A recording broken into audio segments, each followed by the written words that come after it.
Welcome to the New Books Network.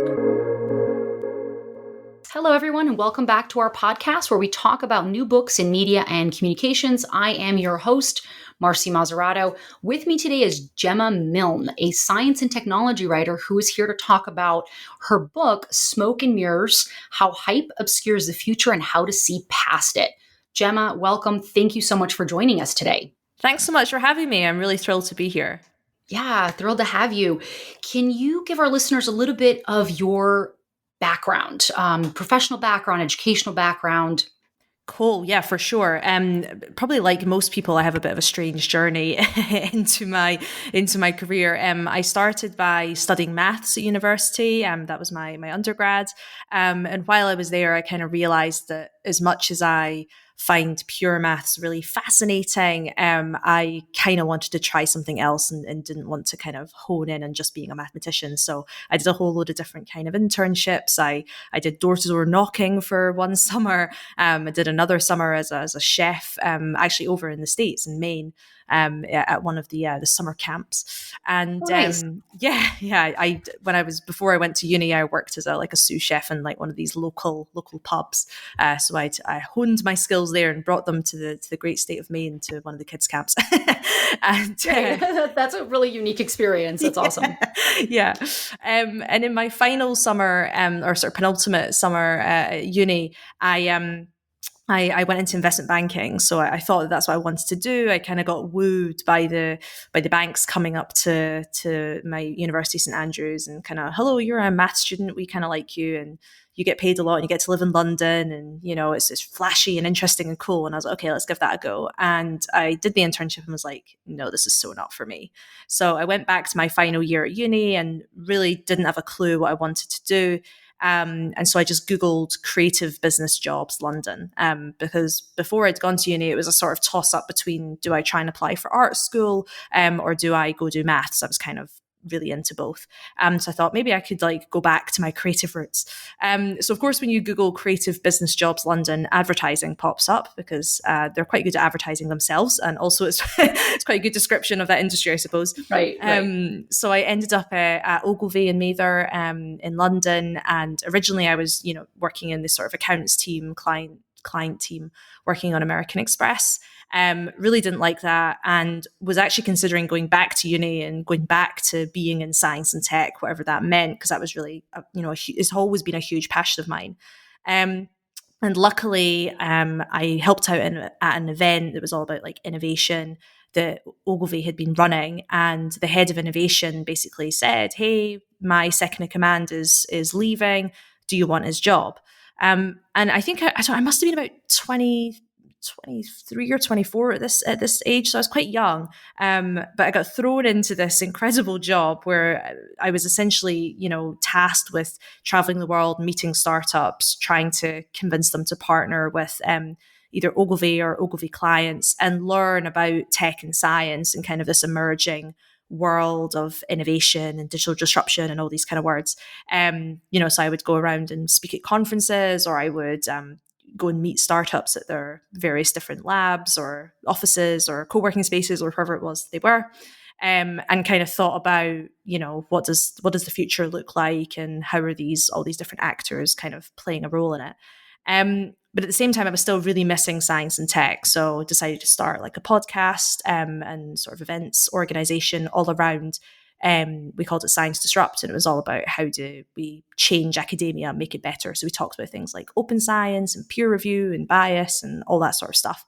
And then in 2016, Ogilvy in London decided to shut the innovation team. So I was made redundant alongside my colleagues.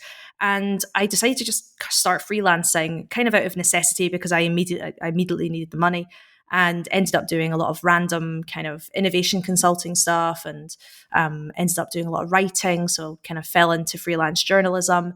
And really realized that actually this is what I really love. I love thinking about things and researching them and then sharing them, whether it's through podcasts or talks or consulting or books. Obviously ended up writing Smoke and Mirrors. But I think kind of what kind of is at the center of a lot of this stuff is the, hype and convincing people and persuasion and all this sort of stuff. I've had kind of a sort of interesting relationship with this idea, because obviously I've worked in places like advertising and even investment banking. The department that I was in investment banking was the one that does the IPOs. So a big role of that department is going around selling the companies that they're trying to flow in the market. So a big part of that is the sell. It's called the roadshow. And but also feeling really skeptical about it and feeling like something about this just isn't right. I think it's kind of obvious now. You say the worlds of advertising and investment banking, there's so many issues in these industries. But as a young person, I suppose I was going through the motions of seeing the stuff play out. And then, of course, as a journalist covering science and tech, getting pitches in my inbox and then seeing problematic behavior by companies and all sorts, really reflecting on what is hype and how is it used and what power does it have. And I'm actually now I finished my book, I'm actually now gone back to uni. I'm now doing a PhD in science and technology studies at UCL, and I'm focusing specifically on the ethics and responsibility of corporate futurism. So I feel like I'm kind of done a bit of a full circle to some degree. Yeah, that's awesome. That's a really unique journey, to be that young and to already be doing this at Ogilvy, one of the largest firms in the world, is pretty. I mean, the exposure and the experience that you get from that is priceless. I mean, yeah, priceless. Really, it really is. That's pretty amazing. And now you're back in doing a PhD. So, welcome to the world of academia. So, it's interesting as well, because obviously spending this time with it used to be called Science Disruptor Podcast. It's now called the Radical Science Podcast. But we spent a lot of time talking about the issues in academia and incentive structures and the sort of currency of citations and all this sort of stuff, and really kind of going at it and saying this is the problem at the heart of all this. And to now kind of, I suppose I'm going in with eyes wide open and being like, okay, what are the amazing things in academia? What are the opportunities here to really dive into topics? But also, how can I still be conscious of all these areas that I know can be touchy and interesting and worth paying attention to? Yeah, I think it's great. I mean, having, I have 15 years of industry experience and I worked for Apple. So I do have, tech experience in that regard. My PhD is in text and technology, which is kind of an interesting name, but it's really focused on looking at technology in relation to human communication. So it's not in the science side, but in terms of how we communicate, and text is audio, visual, written. So a lot of those different things. And certainly the applicability of a particularly interdisciplinary PhD program, it's heightened by having that experience in the industry. So I think it's going to be great whether you choose to kind of go the academic, research or teaching route or not. But I feel like those two things are incredibly powerful. It's a unique journey. It was for me, having kind of both been in the industry side and the academic side. But I think that's amazing that you're doing that. So no, it's definitely something I've thought a lot about, to be honest, especially now that I'm in my program and kind of looking around and seeing who else is around me, not just within my department at my university, but also just more generally, like what kind of people are in academia nowadays. And I think particularly for something like science technology studies, which is, it's interdisciplinary by design and by nature as a field.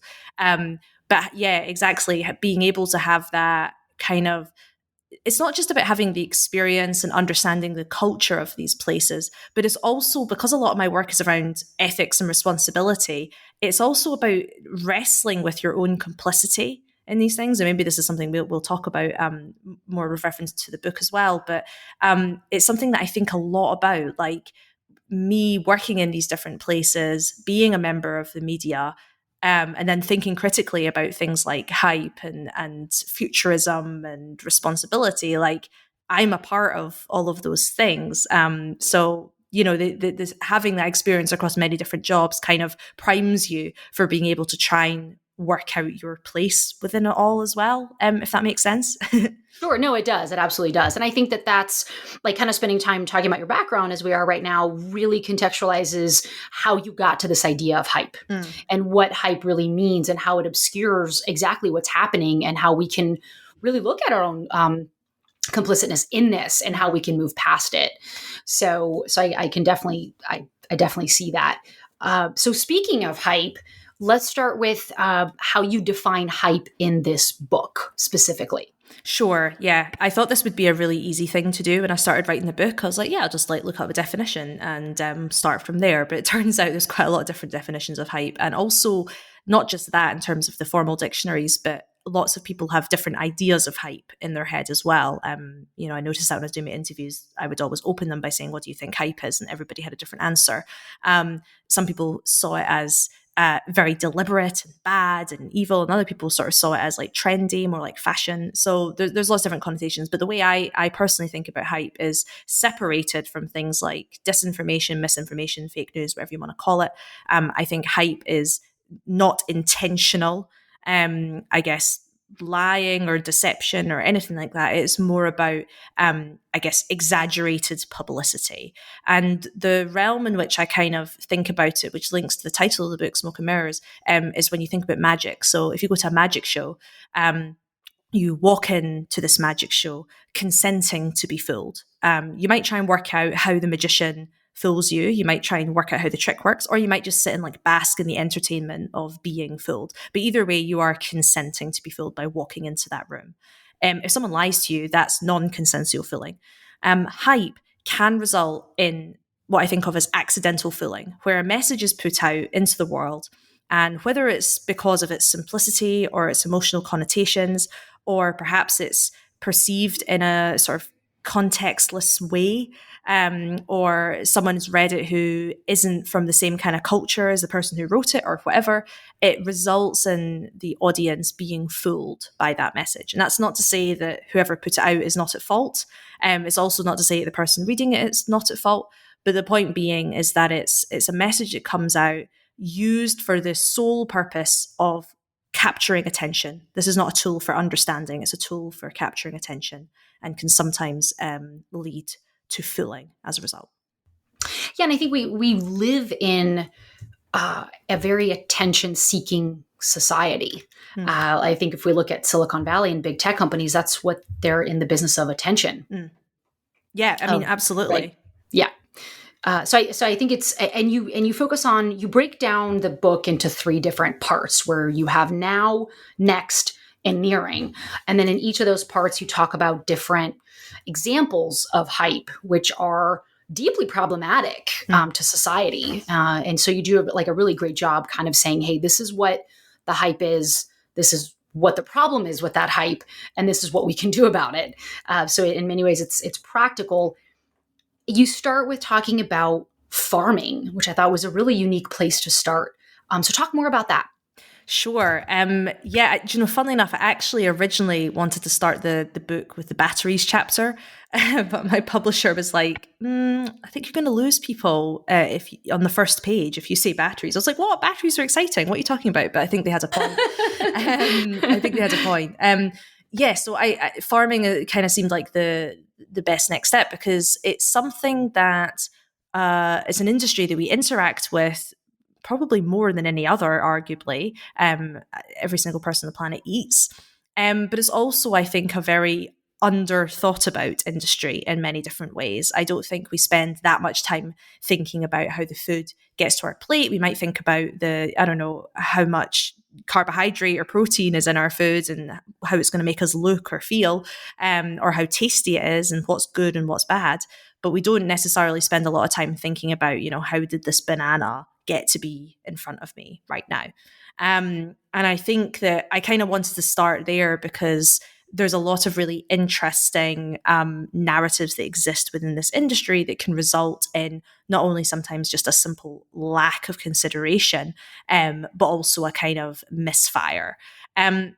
So that I guess the hype that I wanted to focus on to do with farming with respect to kind of science and technology is this idea of technology will save us. So we hear a lot about the issues with the farming industry, the fact that it's really bad for the soil, it's destroying the planet in so many ways in terms of carbon emissions. We hear a lot about we should be moving away from eating meat and moving to more vegan diets, because of the issues that it has in so many different ways. It's common knowledge now that there's huge issues in the way we farm, and so this I guess a lot of the technologies that come out of the ag tech space or the agri-food space or whatever you want to call it, agri-food tech is sometimes what it's called as well, kind of positions the technologies as this kind of savior to this really big problem. And the big problem being, how do we feed everyone and how do we not kill the planet, which obviously is a multifaceted, ginormous problem that cannot be solved with a simple technological fix. Or at least you'd think that that would be obvious, but that's not always how we talk about technology with respect to farming. So if you think about things like, for instance, lab-grown meat or vertical farms, these technologies are amazing technologies, right? The science is really interesting. It's clever in lots of different ways. It's complicated, but it doesn't necessarily actually solve the problems that it's positing to solve or positioning itself to solve. I kind of see a lot of these technologies as band-aids over gaping wounds. And so the role that hype can play in the sort of farming industry is kind of distracting us from really difficult, hard, I guess, truths about what we need to do to really change farming. And so this is why the chapter kind of leads into a discussion about values. I think that one of the biggest ways that we could really change the way we do farming is by changing the way we subsidize farming. So literally changing laws around farming, which doesn't really get talked about in the mainstream all that often, unless you're a policy wonk and you really like keeping up with that sort of stuff. But really, when you look at the kind of rules that we have around how farming is done, it doesn't really matter what technological fixes come in. The much bigger incentive structures and ways that we pay for farming and all sorts keeps reinforcing bad practice. So, for instance, we have farming subsidies, particularly in places like Europe and in the US, that encourages like monocultures, like only doing one kind of seed or only growing one kind of crop. And that's really good in terms of getting lots of food. It's good for productivity, but it's really, really bad in terms of the soil. It's not good for like long-term, I guess, environmental protection. We've seen instances in the UK where when you're kind of encouraging farmers to kind of flatten land, for instance, you can cause flooding as a result because the subsidies are encouraging farmers to flatten hedges or whatever. So there's a lot of these kind of, I guess, things that are just not going to be solved by going, let's grow our meat in a lab or let's grow our vegetables in a container that's, powered by LEDs.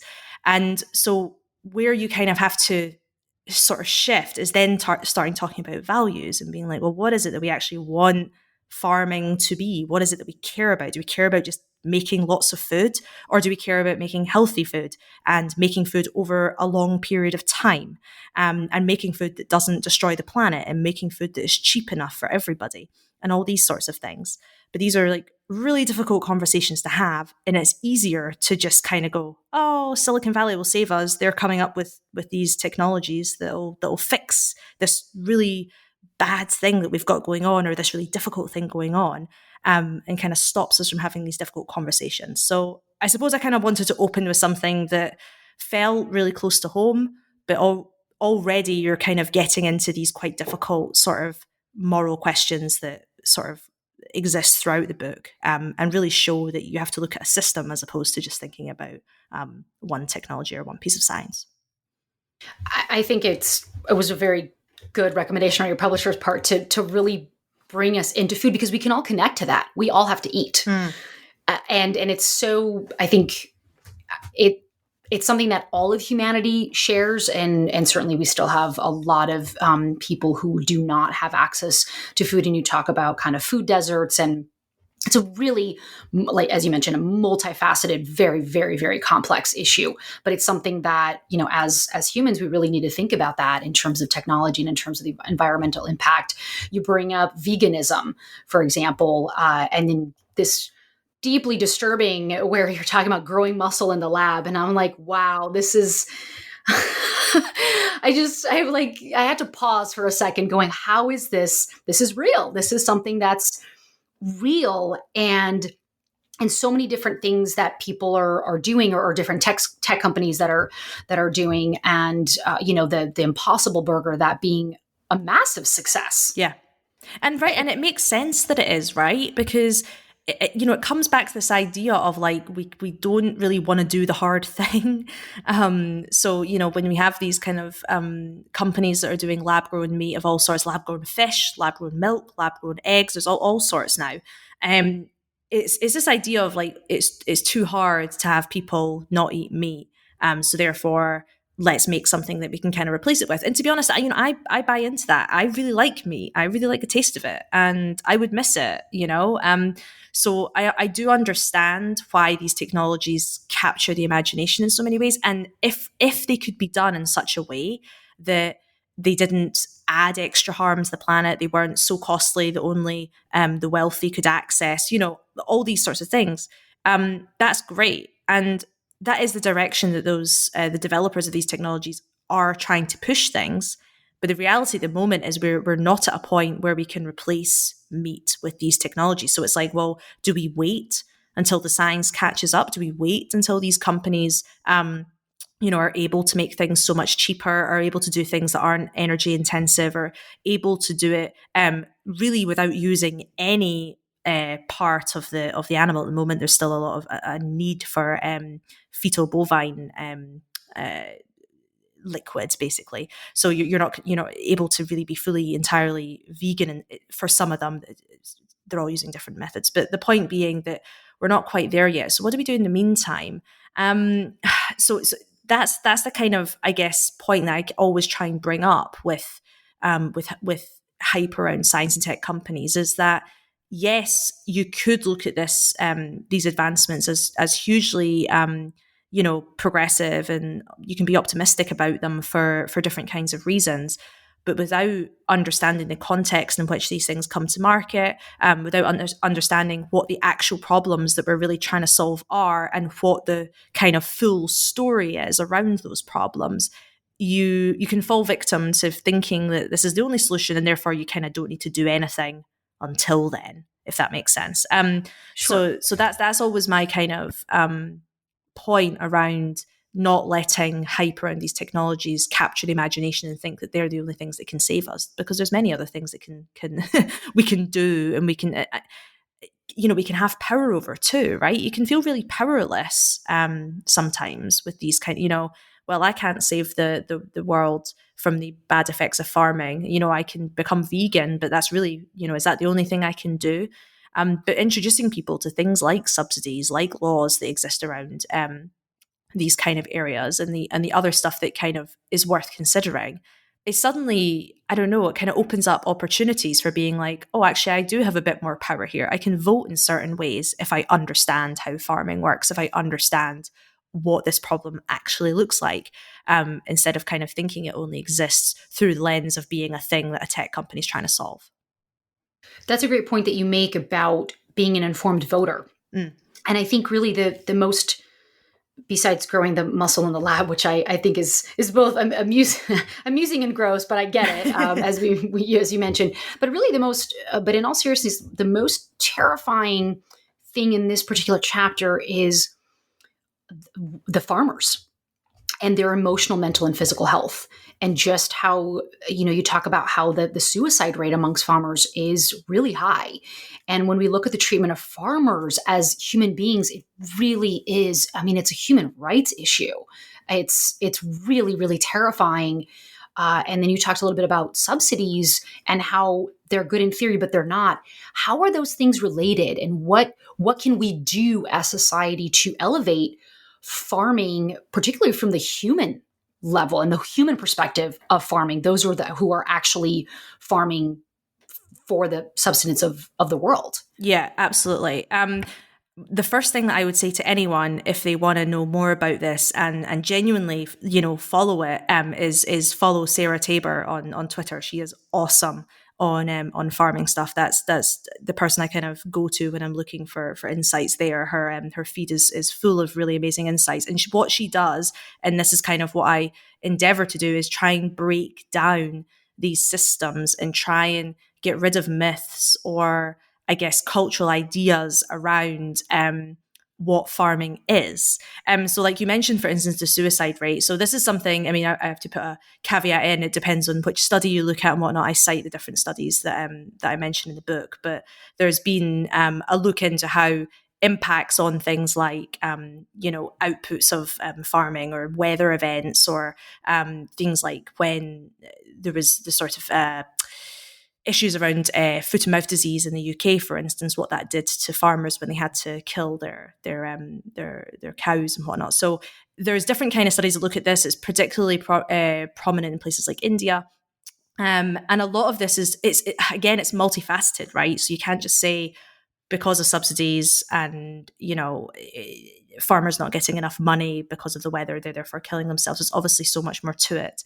Sure. However, there is ways of looking at systems and understanding the interconnectedness of how events happen, right? So if you look at things like, for instance, farmers' mental, physical health, it's not just a case of going, okay, well, if there's a storm, farmers aren't able to, have as many crops and therefore they don't make as much money. So therefore they're really badly affected. Well, yes, but there's other things to think about. For instance, like, well, what does insurance look like? So then suddenly you're looking at an insurance business, and what are the models of insurance that exist for farmers, and who can access insurance? What kind of insurance, right? So that's one thing you could look at. You could then look at things, for instance, like regenerative farming practices. Are some farmers that are doing those practices not as affected by storms, or ones that are kind of going down the kind of monoculture, like standard, quote unquote, bad for the planet practices, are they more affected by storms? In which case you can suddenly start making arguments for resilience, as opposed to just this is good for the planet, right? It's also like this protects your income and whatnot, right? You also have to think about things like, for instance, companies and patents, right, and ownership over certain kind of chemicals and materials and whatnot that are used in farming, and how that can disempower farmers. So, there's many different ways of kind of looking at this. And of course, you then have to look at the case of like, well, who are farmers, right? You have smallholder farms, which are, well, kind of as they sound, small farms. You kind of have family farms, which can be really big, and they can have a lot of cultural power in some places. And then you have like industrial farms, which are huge. So you kind of have to not just think of farming as this one thing, right? It's like understanding that it's different even within one country, but changes, of course, all around the world. And that might seem really overwhelming to some, being like, well, how on earth am I meant to understand all of farming when I don't work in this field, and I don't follow it closely by reading all the agriculture media outlets? But the thing I always kind of return to is you have to understand that everything is a system, like nothing just exists, right? And actually, I think one of the things that's been, I don't know if the word is positive, but enlightening about the whole pandemic that we're going through right now is I think it has massively exposed how interconnected many different systems are within society. Like, we're seeing how food systems link with supply chains, which link with demand, which link with education, whether or not people can access schools or not. That impacts how much stuff is in the supermarket, which impacts, shipping. And so I think it's about seeing that. And it's not about going, I couldn't possibly understand it all, but it's about going, I'm not going to take particular ideas as absolutist and 100%. This is the way it is because this article tells me, or whatever. It's going, well, hold on, what's the system that this exists within? What are the different variables? And how can I try and find the context around it? So, I suppose that's kind of where I got to when I was thinking about what are the adverse effects of farming on the planet. The obvious ones we tend to talk about are things like climate change. They are things like talking about malnutrition, which, as I said in the book, is not just about underfeeding, it's also about overfeeding. Obesity is a bigger problem by some kind of estimates than people who are starving, because of the health impacts of obesity that exist in places where people have good access to food. But then you could also argue that malnutrition is also about not having all the right vitamins. So if you live in some places in the US, as you said, food deserts, you don't have access to good food, even though it might be cheap. So there's many different kind of parts to the equation. And so when you think about what is bad about farming, eventually it gets to the point of like, well, how does this actually impact farmers, not just in terms of their bottom line, but how they live their lives? And of course, the irony of the whole thing is, when you look at sort of global farming, you see that many, many, many people who are the ones that are starving on this planet are farmers. They're the ones that grow food. And that for me was kind of the sort of point that we sometimes, we lose when we don't think about this whole system. Yeah, you mentioned briefly the idea of context. And that's when I was reading your book, that's what kept coming up to me as an academic who, studies this and teaches this. It's that it's so much about context, not only context, but critically thinking about the context and thinking about these very intricate and multifaceted issues and how they're all interconnected, because things just don't happen in a vacuum. Humanity, we're just so interconnected. And as you mentioned, the kind of enlightening effects perhaps that is coming out of the pandemic is just really looking at how that interconnectedness of just a simple supply chain, right? So to me, it was really, and correct me if I'm wrong, but it was really over and over again. I was like, wow, you really need to understand the context, because just to say, I'm going to go and buy almond milk because that's going to be better than dairy milk. Is it? Why? How? Yeah. And it's difficult Right. to not get lost in this too, right? Because you could go round and round and round in circles. You could be standing in the food aisle, holding almond milk in one hand and coconut milk or whatever else it is in the other, trying to make some decision, some moralistic decision about which one is better. And, yes. And the answer Been is, there. yeah, exactly, right? And the answer is it depends. It depends on so many different factors, not just you as an individual and what you prefer, which you're entitled to, but also, precisely where you live in the world and precisely which supermarket you're at and which brands you're looking at and all sorts of things. So it's not about getting lost in trying to find the answer, but it's about, it sounds like a cop-out, but it's about remembering that context is important and not letting a lack of context kind of fool you into believing that something is absolutely true, no matter, and this is not about doubting every single thing that you read, but it's about realizing that if you have a headline or a short article or an idea that's kind of you come across or is given to you that is limited or you don't get the full story or whatever, it's realizing that there's always more to be said and there's more to be built on, and that stuff exists within something else. So, saying, for instance, almond milk is bad, and someone could say to you, almond milk is bad because, I don't know, the amount of carbon that's emitted through the farming of it. I don't know the specific reason why almond milk is bad. But, say that's why. But then it's suddenly going, well, what about water, for instance? Or what about, I don't know, how far it has to travel? Or what about the other options? How do you compare and all this sort of thing? So I think it's about being, having a mind that is able to go, do you know what? There's more to this, and there's no way of knowing what's right and wrong. I mean, God, moral philosophy has existed for years, and it's not like we've got answers to any of it, right? But I think it's about not assuming that there is an answer and that this is the one because I've read it in this place. So therefore I can kind of just live my life knowing it and I don't need to think about it anymore because I've got the answer. That's kind of what I always try and advocate for. And I suppose also going back to your point around like informed voting, I think if someone tries to offer you a really easy, simple answer to something, you're probably missing something. And that doesn't mean that you're stupid or that they're deliberately trying to deceive you or whatever.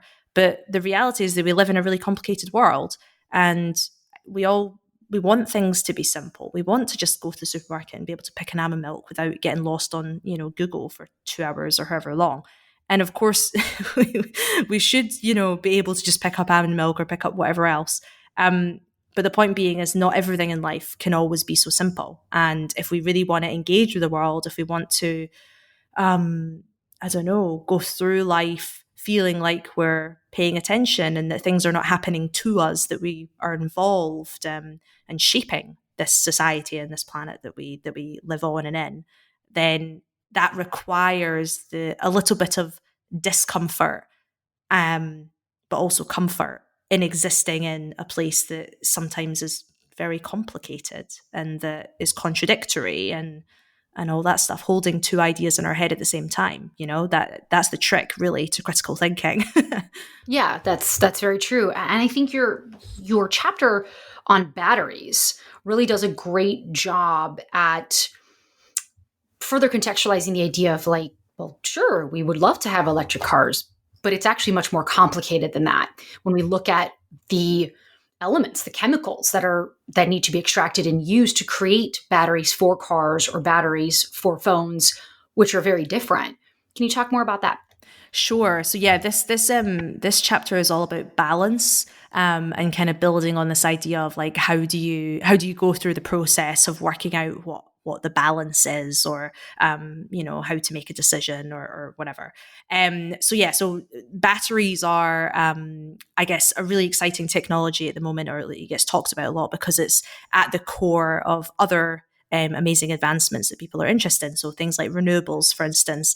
If you have a wind turbine or something like that, if you create energy through these renewable means, a lot of time you don't have control of when the wind blows or when the sun shines, but you might need energy at times when the sun is not shining or the wind is not blowing. So in the meantime, you have to store the energy that's created, and then you discharge it at the points that it's needed. So that's batteries. That's what's needed for that process. So in order to kind of unlock power of renewables, you need really good batteries. And you mentioned electric cars, the most expensive component, and therefore in business terms, the most important component of electric car, if you're talking about cost, is the battery. And so getting, batteries that don't cost the world, so that, these technologies end up being accessible, that are, quick to charge. If you think about, if you're driving somewhere, you don't want to have to sit for 3 hours and wait for your car to charge, that are, don't overheat, that so they're safe, all sorts of kind of variables that are important when you think about batteries for cars. And then, of course, the variables change when you're thinking about things like devices. So a car battery, and a phone battery, you want them to be light, but a battery for, that sits next to a wind turbine, it doesn't matter if that's heavy, right? So, it's like, how do you have to think about all the different variables that are needed for each individual kind of, utility of each battery. And the kind of, the hyped up narrative you hear a lot in the batteries world, and you see this written in headlines and in press releases and things like that, is that somebody has found the holy grail of batteries.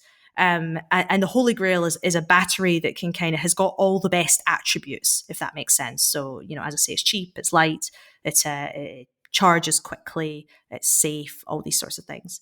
But of course, as I've just pointed out, and people in the battery industry know this, different batteries work for different things. But this idea of holy grail, this idea of like getting to the point we've got the perfect battery, is a thing that kind of comes through a lot, and is something that it seems like you're sort of striving for.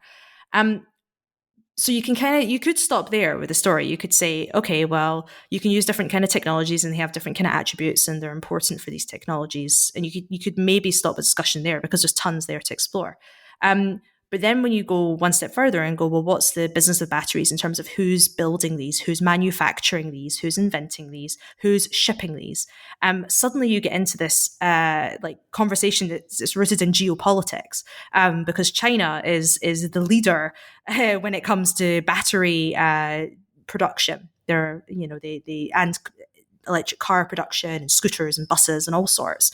So you end up kind of having discussions about, well, what does it mean for one country to be a real leader in a space that a lot of other countries are going to be very reliant on, whether it's China or another country, just this idea of power. And then you can even go a step further and kind of be like, well, how do we even make batteries? And suddenly you're talking about minerals like cobalt and lithium.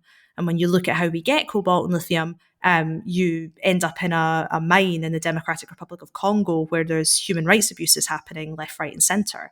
And there's a lot of these minerals are called conflict minerals, because they are the thing that people are fighting over in wars, and so on and so forth. So there's so many different things to consider when you think about what goes into a battery, and what the sort of worldwide demand for batteries results in or is reliant upon. And so if you come back to this idea of balance, you have to start thinking about, okay, what is it we're trying to optimize for here? So if you were to say, okay, we're trying to optimize for getting off of fossil fuels, so we really need batteries right now in order to unlock the power of renewables in order to stop us from using petrol or diesel powered cars and lorries and so on and so forth, so we can have battery powered. And this is the main thing that we need to do right now. So let's put all the investment in getting these batteries, getting lots of them, and getting them to market. Well, what that does is puts huge amount of strain on these mines. We don't have good alternatives yet, or at least we don't have good alternatives that are ready to kind of hit that market at that scale and whatnot. So you're literally kind of killing people, causing huge human rights abuses. Yeah. And you're also relying on one country. And obviously there's lots of discourse about China. So it's kind of like, well, how do you feel about China being this main supplier and also then being able to essentially exert quite a lot of trade control and so on and so forth? So then you go, well, okay, let's optimize for human rights.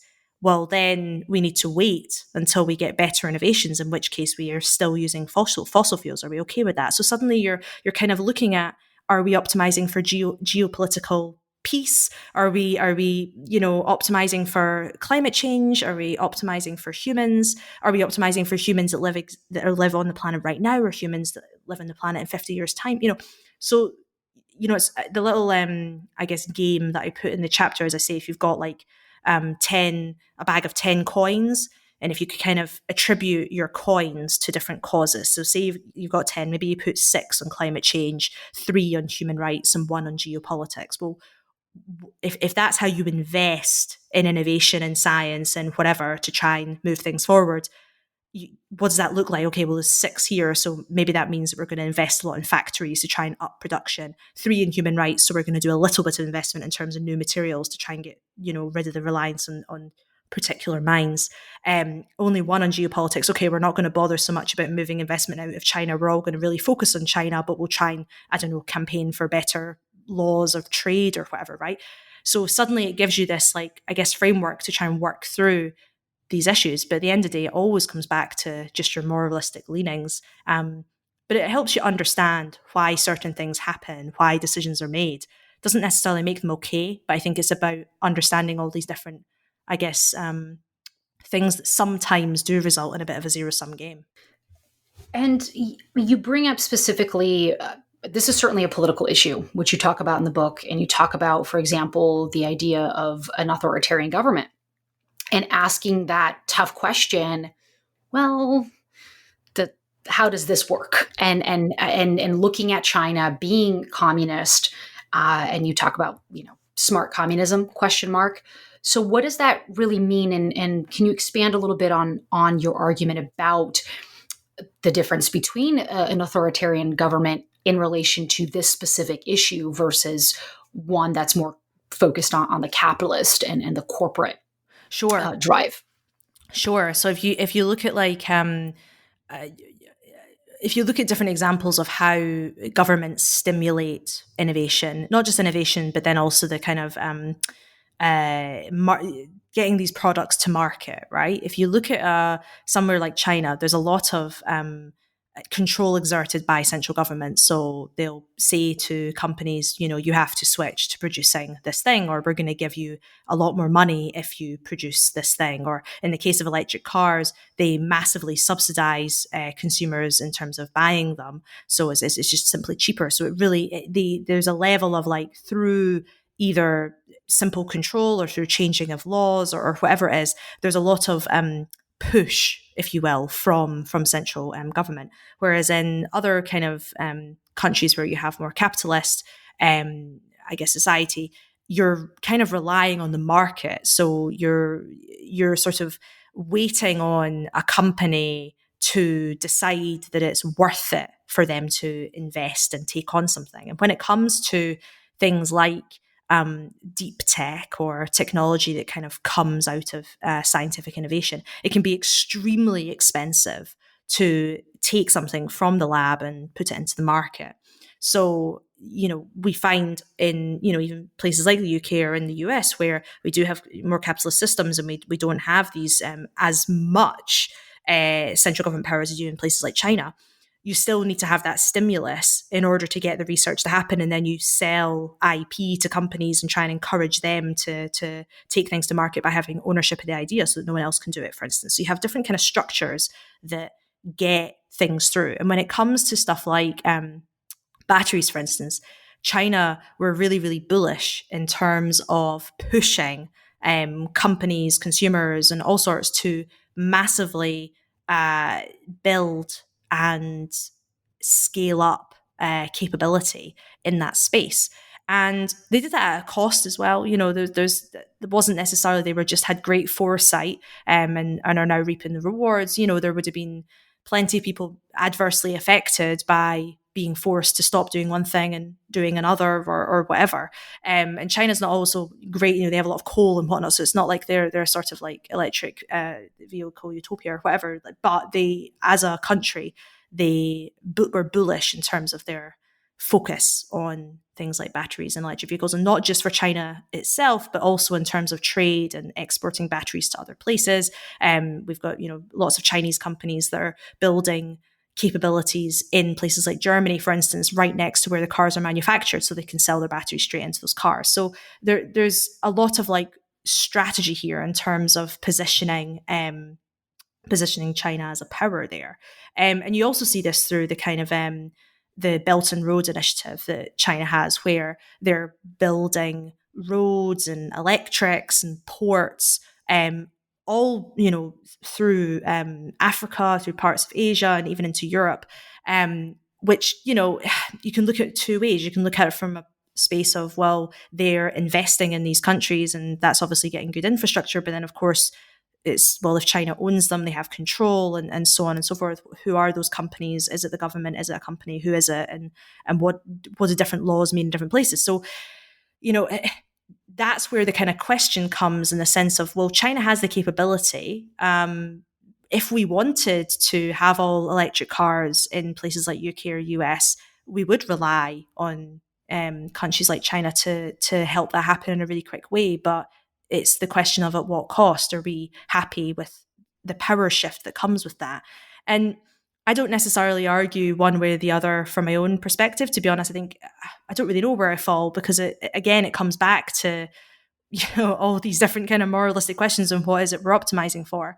But I think we have to consider what is the cost and what is the balance, and how do we all feel about this different kind of power structures that come with needs that we seemingly have if we want more technologies. I mean, we're seeing all of the kind of issues around Huawei, for instance, and 5G and kind of secure, you know, so-called security issues or whatever. I don't even know the state of it at the moment in terms of whether it's been proven to be safe or unsafe. But the point is that there's a level of care and a level of you know, citizens care about this sort of thing, so it has to come into the equation. But at the same time, we also demand products. So, you know, which bit are we happy to compromise on? Does that make sense? And so that's kind of why I wanted to bring that into that chapter, because, you know, one of the people I interviewed for the chapter, a journalist, you know, I sat him down, he writes about batteries, and I said to him, you know, right, let's talk about batteries. And the first thing he says, like, well, you simply cannot talk about batteries if you don't talk about China, because that's the conversation here. The conversation here is a political one, as well as a sort of, you know, technological scale one, way more so than, you know, an invention of a new kind of material battery or something like that. I think the idea of at what cost, asking that question is pretty much every single one of your chapters. It's so applicable to that. At what cost do we do X? Right? So consistently, it's not only what is the cost, but then at what cost do we, where it becomes that kind of moral philosophy of like, well, how do we do this? How do we navigate this? It really is very complex to kind of make that determination. So I think it's great that you bring up this idea of, well, you know, there's an authoritarian government that has actually done this. And we're not looking at something as purely evil or purely good, but as nuanced and kind of residing in that gray area, as most ethical things seem to be, right? It's not a black and white thing. Well, and also, I mean, I think it's also not just at what, I mean, you're right. That is definitely a theme throughout the entire book. I think the sort of the secondary theme to that, which perhaps maybe comes out a bit later in the book, or at least stronger in the book, is do we even need it in the first place to even then justify having the conversation about whether or not we even want to then take that cost on? And I think that's where we can have conversations about uh, the difference between an authoritarian government and one that's not so. But, we also see the sort of ravages of capitalist society too, so we have to kind of be, again, it's really about coming back and being like, what is it we're actually trying to do here? What kind of society are we actually trying to create? Do we actually want this thing? And, particularly with technologies like, I'm maybe jumping the gun a little bit, but things like brain computer interfaces, it's like, there's a different conversation here with medical and consumer, and the cost of this, particularly from a company perspective in terms of privacy and but also in terms of equality, who gets to access these sorts of things, all sorts, is humongous. And instead of going, is it worth the cost? It's kind of like, actually, should we even bother with this? Do we even want chips in our brains? And I think that's a lot of the time that conversation gets missed, particularly in sort of techno-optimistic circles, because, science and tech is positioned a lot of time, understandably so, is extremely exciting. And as progress as being something that we shouldn't question, that progress is always good. And, we as social scientists know it's not. Progress, or at least our idea of progress, is not always good. I mean, God, that the word progress was used to justify colonialism, so we have to think bigger and think more broad when we think about what does it mean to even try and advance society, advance for whom, advance in what way, and then look at the cost as well. Yeah, so I think it goes back to kind of the basic context and cost, and really kind of looking at those things, which again are very complex. And you briefly mentioned just now colonization, and that kind of brings us into when you go into the second part of your book, where you're talking about next and talking about commercializing space, which is when we use the term colonization of space, like, do we really want to use that term? Because it does seem that there are individuals in the world that don't understand that that's not what we want to do, because, well, let's look at history, context, right? And you also make the argument where this is kind of where it's flipped, where you talk about, well, it's not a bad thing that there are elements of space exploration that have been privatized. Talk a little bit more about that. Sure. So yeah, I think the biggest kind of argument for privatization of space is the idea of democratization. So you could argue that, having only big government-led space agencies is a slow way of doing things, is a bureaucratic way of doing things, and kind of holds back access in various different ways. But I think that's probably where I would sort of stop there, because I'm not entirely sure I would say privatization is okay when it comes to space. The reason being is that I think part of the problem of privatization as a whole is that you just don't really have much of a say, or people in general don't really have much of a say about decisions of people that lead particular companies. And the sort of privatization of space, if you look at it from this kind of what's in the mainstream media, the kind of hype around it, you're talking about figures like Elon Musk, you're talking about figures like Jeff Bezos. And, I don't think I have to really say much more about those two individuals to kind of hammer home the point that there's problems with lack of accountability and behavior of very powerful people impacting society in more ways than really we can discuss in one podcast. So sure, absolutely. So there's many different ways of thinking about privatization, but I guess the kind of point that I also try and make in this chapter in particular is that something like space is probably one of the most hypey areas of science and tech, because it's exciting, because it has this huge amounts of connotation with exploration and, one small step for man, one giant leap for mankind, like sort of frontier kind of ideas. And this idea of like, fulfilling our potential as human beings and all this sort of thing. But the reality of space commercialization is a satellite business, which has been around for quite a long time.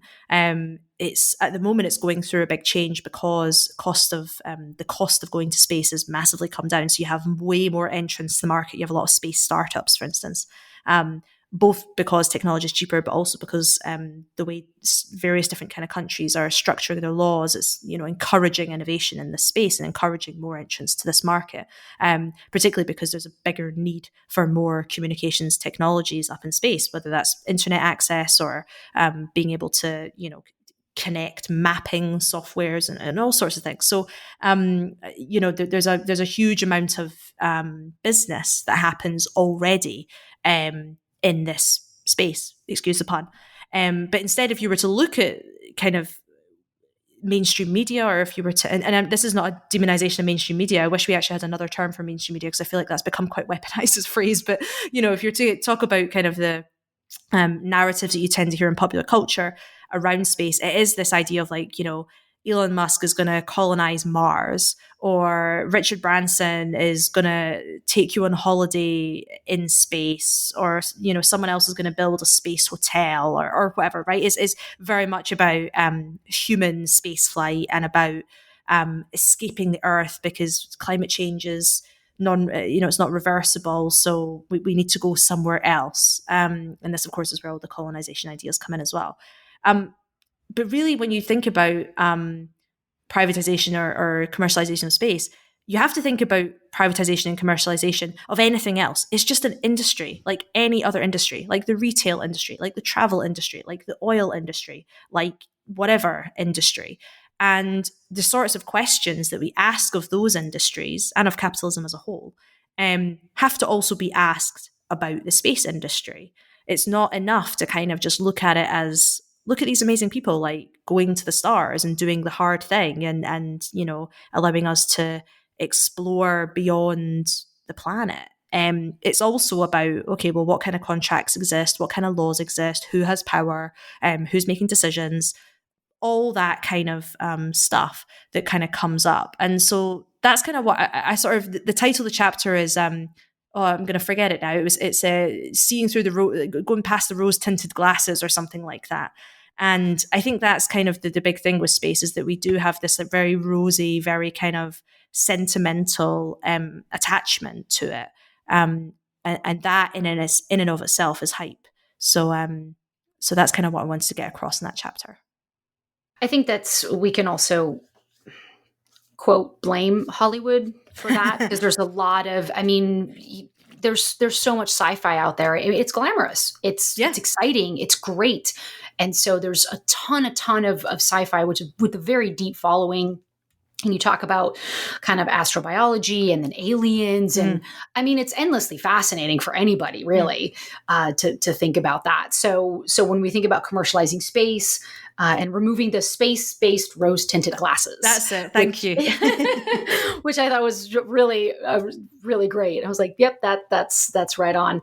And so, you know, you definitely have the media part of that. I mean, it plays a huge part in hyping it up. And I completely agree with you that the idea of space exploration is super fascinating and really does get to that point of being very hypey, right? Yeah. Because it's easy to do that. It's almost like it almost naturally lends itself to that, for lack of a better term. I was going to say, I mean, you'll know this more than me because I know you research, you know, the sort of visual cultures and visual communication. I mean, space is perfect for that sort of thing. It's amazing to try and visualize these ideas and bring them to life, and imagination and all sorts. And there's huge amount of power in these kind of ideas, both for good and for bad, you know, in the same way that any tool is like that. And that's one of the things that I also make that point in the brain computer interface chapter. I kind of open it and say, you know, there's two sci-fi I guess inventions in literature and in film that I wish I had, and I'm sure everybody has their, you know, versions of what they would have. And mine is the in the Hitchhiker's Guide to the Galaxy, the film version, there's this gun. It doesn't kill anyone, but when you shoot the gun at another person, they feel how you feel.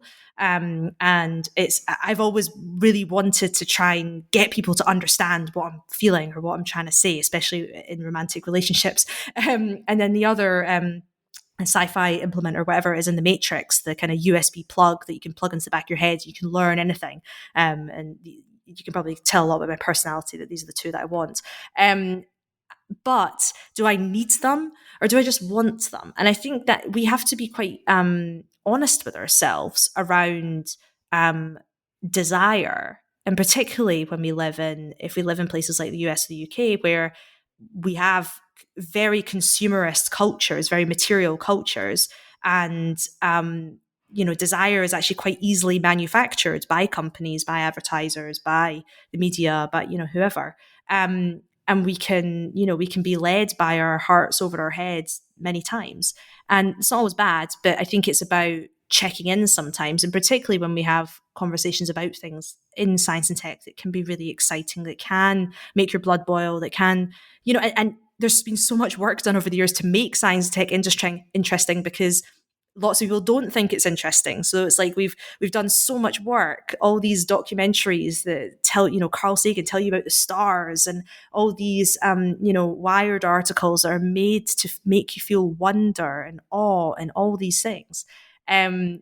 We also need to have another side of science communication that is about critical thinking, that is about positioning science within society, not seeing it as this fantastical other, that separates it from these stories and these narratives and these wonderful sort of manifestations of ideas of writers and thinkers and technologists, and position them correctly. And that doesn't mean getting rid of all those ideas, but it just means not only having those ideas and not being swept up in that hype, right? Absolutely. And I think, you touch upon several of the points that you make in part 3 of your book, which I want to briefly get to. I mean, your book is very robust and wonderful.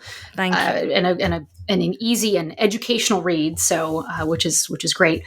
So certainly we can't go through every single part, No, I know. every single chapter, but we're going to get through all the parts. So in part 3, you drive home this idea of like, do we really need this? Mm-hmm. I just recently rewatched The Matrix because I actually had assigned it to my students to watch. No way. Yeah, exactly. It was the first time since I've been in my teaching career that I actually assigned that for quote homework. Love. And so we had we had a great conversation about it's an upper division interpersonal communication course where we talk about what it really means to live in a mediated society. So the digital aspect really comes in, and I totally agree with you. I would love to learn how to fly a chopper in 30 seconds, right? I'm like, oh, do you know how to fly that? Not yet. And 30 seconds later, there you are flying it. So, but do we really need that? And what are the consequences? And what are the costs to be able to get such a technology? And you particularly talk about brain-computer interfaces, just artificial intelligence, which is also, I think, kind of a very hypey type of sector in science and tech. And then beyond aliens and astrobiology. And you briefly mentioned earlier this idea of like, do we really want or need chips in our brain? Like, do we need to, does Facebook really need to get our thoughts directly from our brain? Is that a necessity? So talk a little bit more about, if you will, what you mentioned in relation to consumer versus medical. Yeah. So there are needs for this. Yeah. But again, the context. Definitely. Yeah, no, for sure. I mean, brain technologies, brain computer interfaces it's an incredible space. And when I say incredible, I mean, it's complex, it's interesting. It's hard science, trying to understand the brain. I mean, we all know how difficult neuroscience is, whether we're neuroscientists or we just have been told how many neurons are in our brains and so on and so forth. This is really, really complex science, and the science that exists there's lots of it, but there's so much we don't know. So that's kind of where I start actually with the chapter, is going, let me just explain to you how difficult it is to understand the brain. And I'll leave that for people who want to read it, because it takes too long to say for a podcast. But I guess I make the argument that there are real medical need for interventions in the brain, and everything from brain computer interfaces. You can think of cochlear implants to help with people who are deaf or hard of hearing. You can think about, for instance, various different ways of stimulating the brain for people with things like Parkinson's, for instance, to take control of the tremors. There's even research out there that's being done around people who have depression and other kind of mental illnesses like that, and how can our understanding of and our interaction via technology with the brain help deal with some of the symptoms and the issues that a lot of these different kind of diseases result in.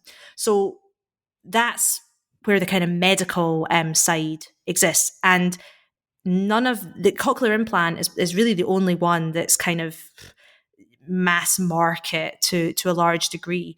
A lot of this stuff it's very much in the lab in terms of it's still being put through various different trials. It's really, really hard to take stuff to market because, for instance, if you manage to, do enough research around a particular implant in a particular patient's head, in their brain, it's really specific to them as a patient. So turning that into a device that you can kind of sell to anyone is the economics are extremely difficult to get right. So this is like a very in the lab kind of thing that is going on that's really, really important, but is still early stage for many different kinds of scientists all over the globe. But there's been a rise recently in discussions around consumer brain-computer interfaces. And this is kind of, you get this a lot. Elon Musk comes up again, where he has his company Neuralink, which is talking about putting a implant in the brain to, I don't know, stop us from being taken over by AI, I think is one of the arguments that he has for this. And he has legitimate scientists working on this. It's not bad science, but then at the same time we also don't know because we aren't seeing, he's not releasing the kind of the actual work for other scientists to kind of check. So that's been done. Facebook are looking into it in terms of basically saying it would help in terms of being able to type better and communicate better, because you would be able to think of words and you could type instead of typing them. It's quicker. I don't know. There's a lot of kind of work that's going on in those kind of spaces. But then you've even got one sort of level down where you're talking about things like EEG headsets. So you might have seen them, these things you put on, and it's meant to help you with things like meditation. So it can read your brain waves and tell you when you're relaxed, all sorts of things. So there's this sort of increasing innovation, businesses, and narratives around this idea of consumer brain interface and kind of harnessing the power of your brain, being able to just think and not just read what's happening in your brain, but also put things into your brain. So, like information like the Matrix, for instance. These are all things that businesses and, are claiming that they are working on. This is not, they're just talking about it randomly, although saying that we still don't have any evidence that they can really do it. And where this kind of, I guess, there's different ways of thinking about this difference between consumer and medical. You can look at it from the need versus want, which I'll get to in a minute. But before that, there's also this idea of products being driven by a market, but sort of not in a justifiable way. So what I mean by that is, for instance, you see a lot of these brain training companies popping up, and there is very little science backing what they claim they can do. And I go through this in the book, kind of showing that there was a study done that went through kind of all the websites and all the claims they make and whether it was backed by peer-reviewed papers or not. There's very little science backing this stuff, but they get a lot of funding. Investors are interested in these companies because they know people will buy it. So you got to remember, investors are not necessarily, they don't really care about whether something works or whether something is right for the world or whatever. They care about whether or not someone will buy it. So this is why I kind of come back to this idea of desire. It's like, if you desire to have something, someone will make it, whether or not it's right or wrong. And then you will buy it. And then, it goes on. So that's one thing to consider. The other side that the bigger part of my argument, I suppose, is when I come to need versus want, is when you think about things like consumer brain-computer interface, and let's put aside for a second the kind of how early on this technology is. Let's assume, or let's put out a scenario that this technology and the science moves forward, and we do eventually get to the point that we have brain-computer interfaces that everybody can access in the sense it's on the market. If we think about something like email, you can not want an email. You can choose not to have an email, right? But you also can't really. Quite a lot of jobs nowadays will require you to have an email.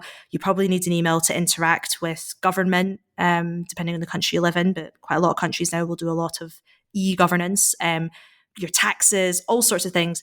You're going to need an email to kind of take part in society. So even if you're against it, even if you don't want it, you kind of just have to have it. And there's a sort of like, it's not just social pressure, it's economic pressure too, right? That you have to adopt this technology.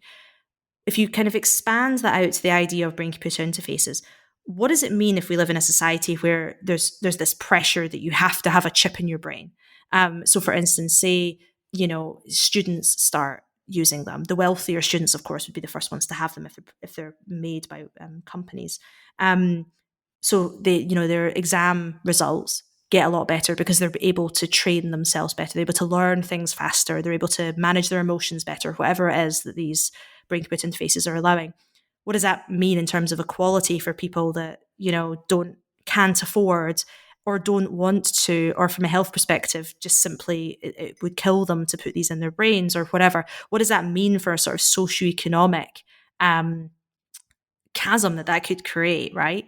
And we talk a lot about technology and the impacts it has in terms of democratizing and making society better, but we also have to remember that there's a huge access issues and huge problems in terms of cost and so on and so forth of who gets to use these technologies first, and then who gets to kind of control how they're built and how they're used and adopted and so on and so forth. So that's kind of where I come back to this idea of like, do we even need this in the first place? Do we even need to have brain training? We have a thing already. It's called learning. And, there's quite a lot of thinking about how to do it well.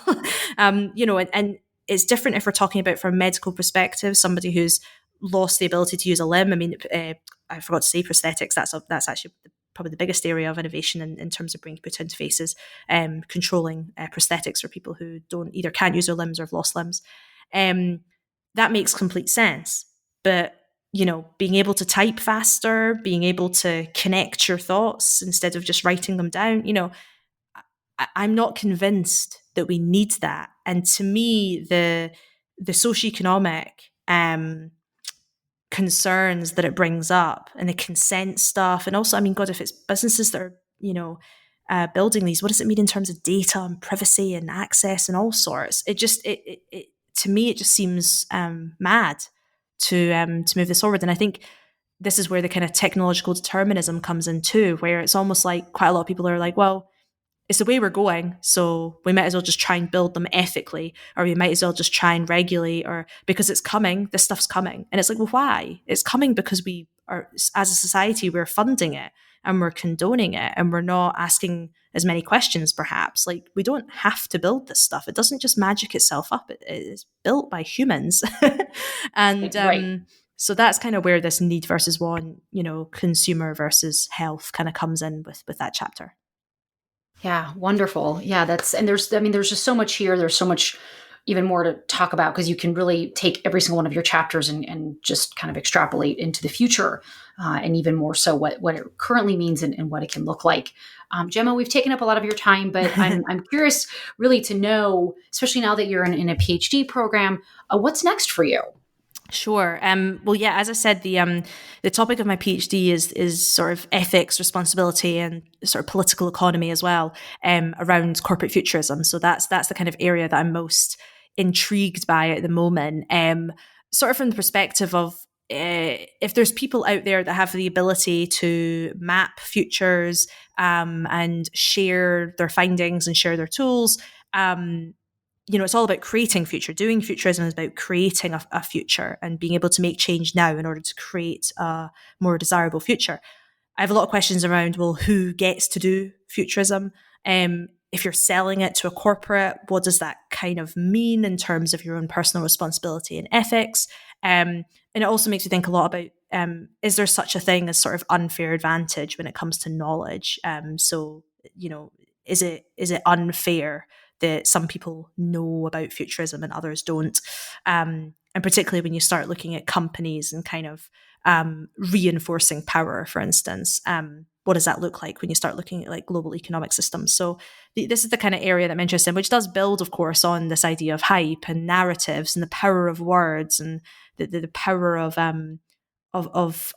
don't know, attributing truth to certain people or certain media outlets or certain whatever without that kind of bigger, broader, systematic discussion. So yeah, I guess that's what's next right now. But I'm always interested in so many different things. And I think my biggest challenge throughout this PhD is going to be to just work on one thing for a long time and not kind of go off and think about something else, because there's always amazing things to look at. But one thing I just wanted to really briefly say for anyone who's listening, my book might sound like it's got all this random stuff and every chapter is quite deep, and what does it really, I don't know, do beyond explaining these areas of interest? And really what I want the book to do, and I hope that's the feedback I've been getting from readers and whatnot, is it's kind of just showing you, kind of taking your hand and going, this is how you can, if you like, try and navigate looking at something a bit deeper. And these are just examples, that they're the areas I've chosen, but realistically the kind of approach of looking at values, looking at systems, asking different kind of questions, that is how you do critical thinking, right? It's critical thinking in practice. And I really want the book to inspire people to think. I don't want people to read it and go, Gemma says this, so therefore that's the truth about farming. It's asking questions and really trying to encourage that and empower people really at the end of the day to be able to engage with all these areas that, are super important. Yeah, and I think that's great. And I think you really did that. I mean, just accepting a technologically deterministic society puts us in a dangerous place because we really need to be actively engaged citizens in that discourse. And I think your book definitely brings up those questions. And I think that's great to really think about these concepts in a critical way and to say, no, we don't really need to have chips in our brain. And if we do, why? Right? Yes, exactly. So yeah, no, I think that's great. Thanks again so much for joining us today, Gemma. I really appreciate it. Thank you, Marcy. No, this has been wonderful. Thank you for your questions. Yes. And I'm sure your dissertation will turn into a book. So once that's published, Fingers keep me crossed. posted. Fingers crossed. and you can come back and we can chat some more. So thank you. Thank you to all of our listeners. And until next time, everyone, cheers.